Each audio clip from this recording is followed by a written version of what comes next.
момента там има строителни дейности, които ще го превърнат в още едно любимо място на обучение. Първото, което трябва да знаем. Ангажирал съм се с това да имаме развитие на панорамните гледки на Пловдив. Нашите хълмове са емблематични за гледане. И трябва всяко място, където имаме добра гледка, да бъде социализирано, така че човека отиващ там да му е приятно. Да му е приятно, да е чисто, да е подредено. И по никакъв начин оградата, която е в проекта, съгласуван с НИК-къда, съгласуван с Министерството на културата, одобрен, не пречи на панорамните гледки. Тя е ниско.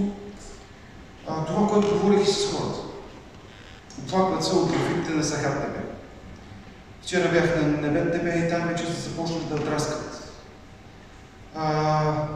Презумпцията е да има превенция към вандализма и то в къщните часове, когато няма охрана, ще бъде затварен самия обект.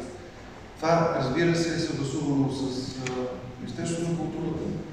Такса няма да имаме, докато тече 5-годишния срок.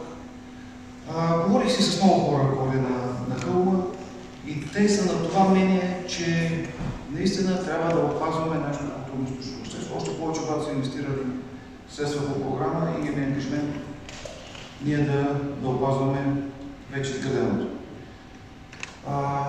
Така че работи се.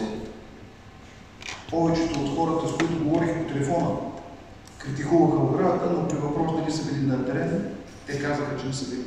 И с вас съм си говорил с някакви журналисти, които са на същото мнение, че по принцип трябва да опазваме това, което сме изградили като община.